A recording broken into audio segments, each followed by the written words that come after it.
I'm now leaving McDonald's Path and continue on toward Kalispell.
We are by Sealy Lake.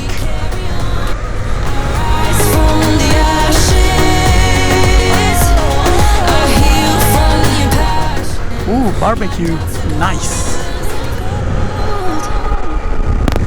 I just crossed a sign that said Deer Crossing next 53 miles.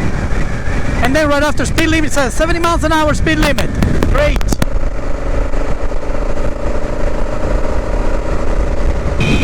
Kalispell, 90 miles, 90 more miles to go, 150 kilometers.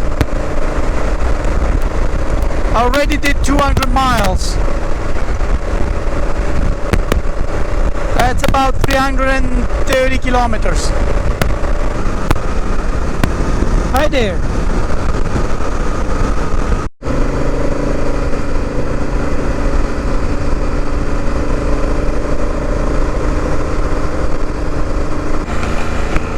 And I'm entering Kalispell, the gateway to Glacier National Park.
So this tent here will keep the place nice and cool during the day, warmer at night.